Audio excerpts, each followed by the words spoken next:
means that your dog is very smart because your dog is manipulating you. Your dog is a little master manipulator. And the only way to stop this... Hi, I'm Dr. Francis. I'm a world-renowned wildlife nutritionist. You may not have heard from me, but your dog sure has. So let's talk about how to feed dogs today.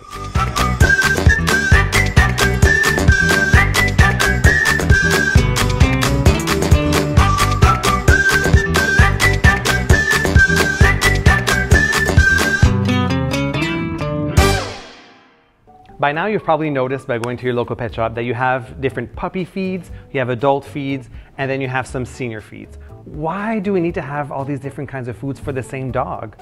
Well, the truth is you do need to have them because your dog's nutrient requirements change as they get older. It's not enough to just have one kind of food that fulfills all their nutrient requirements. It's a moving target because as they grow older and as they age, new health issues can pop up, new conditions arise, so you definitely want to make sure that you're feeding them what's appropriate for their life stage. So I'll explain to you the difference between the 3 different life stages.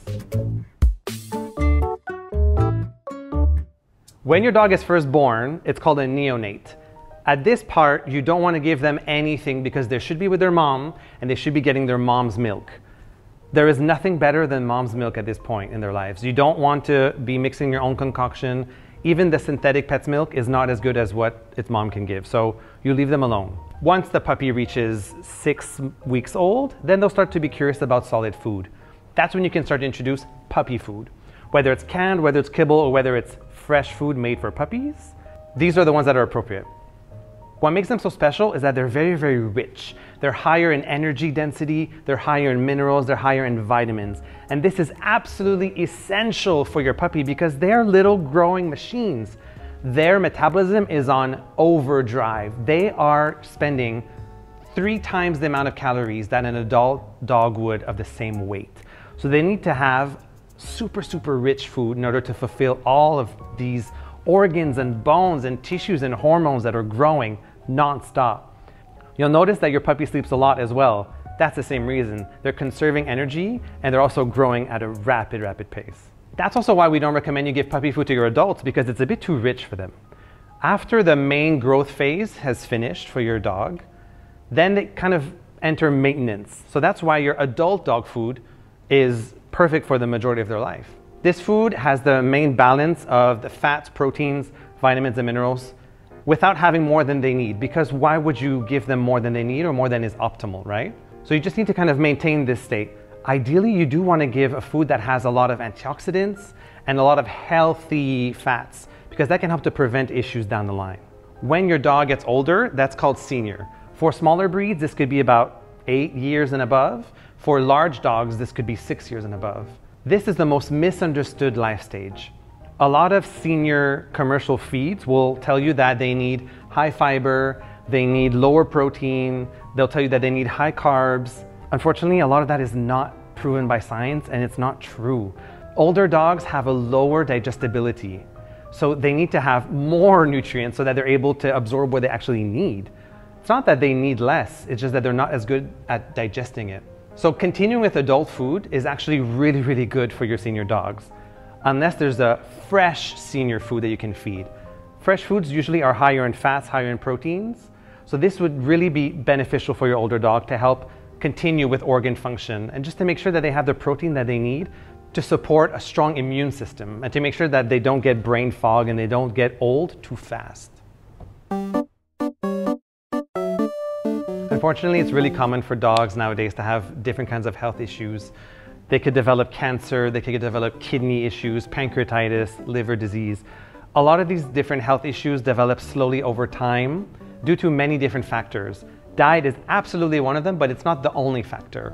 Exercise, lifestyle, the amount of time that they're playing, the amount of time that they're using their brains, all of this can contribute to developing a certain disease or not developing this disease. Let's focus on nutrition for a while. Feeding fresh food has shown a lot of potential in helping to prevent certain health issues.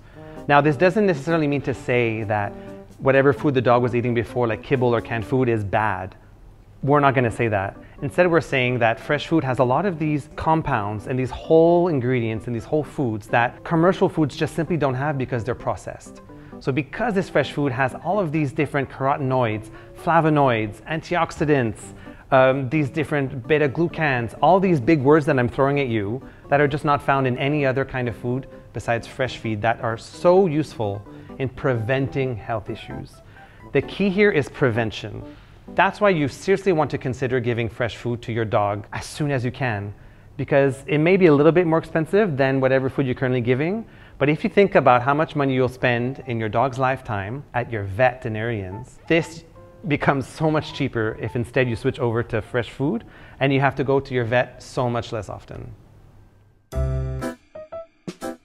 So when I was young, all of our family dogs were always fat.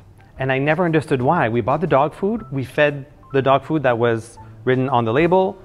Why were all of my dogs fat? Well, it turns out my dad kept feeding all of the table scraps to all of our dogs. And I mean all of the scraps. So all of our dogs ended up having so much energy because they were giving so much food, but they weren't really active, they weren't really doing a lot of exercise, so therefore they gained weight, they became fat. So I want to talk about feeding table scraps to your pet. If you're currently giving kibble or canned food, giving some table scraps may not be a bad thing. But when I say table scraps, I mean whole foods. I mean giving pieces of chicken, whole meat, or maybe even giving broccoli, carrots, whatever vegetables you don't like and you don't eat. As long as it's not onions or grapes, as long as it's not deep fried, whatever you would consider to be healthy, which is probably why it's still in your plate, you can give about 20% of that to your dog. That's completely fine. It may even be healthier for them. If you're giving fresh food, however, that shouldn't be necessary because you're essentially giving them whole food as well. I think what's important to remember is if you consider junk food for yourself, don't give it to your dog. No fried chicken, no pizza, and no fries. It's not good for you, it's not good for your dog.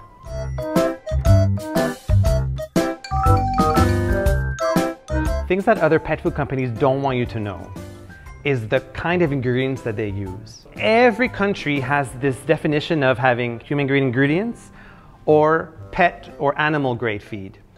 If you were to buy kibbles or canned food, 99% of the companies out there, they don't use human-grade ingredients. They use pet-grade ingredients. And this, to you, may sound like it's okay because, well, it's a pet, we should give it pet-grade. But pet-grade actually means inedible parts of the ingredient.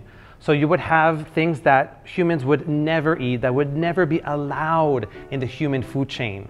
Instead, it's said that it's sustainable and it's being given over to all of our dogs and cats. So that's something for you to really consider if your dog deserves this or if they deserve the same nutritious, whole, safe ingredients that you eat yourself. Here are frequently asked questions.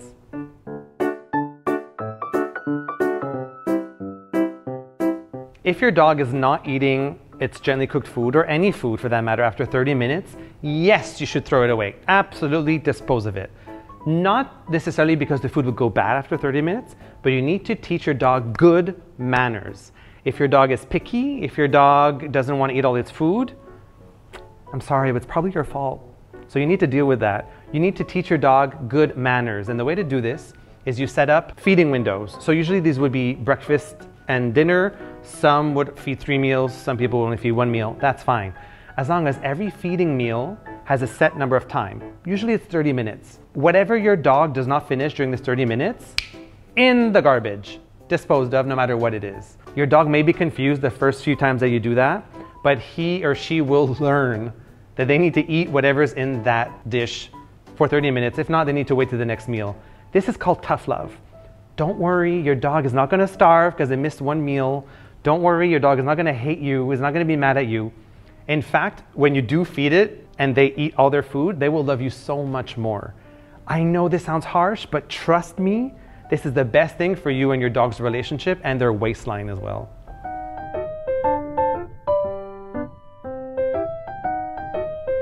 Okay, so this is a bit awkward, but I'm just gonna talk to you person to person. 61% of all dogs are fat. So your dog is probably fat.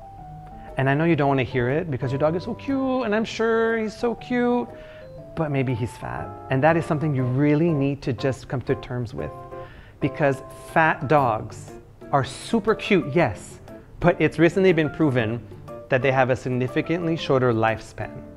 So yes, your dog is very cute, but he may actually be living 1 to 2 years less long than he would live if he was not fat. A lot of us look at slim or skinny dogs and have the shock of our lives and think this is so cruel, this is terrible. But those dogs are gonna outlive any other fat dog. So it's completely different than what our emotions and what we think is common sense. We should be freaking out when we see a dog that is cute and chubby. We should be thinking, we need to make this dog lose weight. And the best way to help these dogs lose weight, of course, you wanna control the portions. You wanna make sure you're feeding the right amount. But what you're feeding is also really important. A lot of people will say, give a lower fat diet, which is complete nonsense. You wanna look at the carb diet in your food. You wanna make sure you're feeding something that has lower carbohydrates. A lot of kibbles and even canned food, they have more than 30% carbohydrates, all the way up to 70%. Dogs are not great at metabolizing carbohydrates over time. They can absolutely use it as energy, but it messes up a lot of their other endocrine systems. Instead, you want to go with something that is high protein and has an adequate amount of fat. Usually you would want to have half the amount of fat as protein. This is the ideal ratio. That's also why feeding fresh food for your dog is amazing for the long-term health and to help keep that extra weight off as well. Because most fresh foods are meat, healthy fats, and some vegetables as well, so it's naturally going to be low carb. Definitely you want to avoid the rice.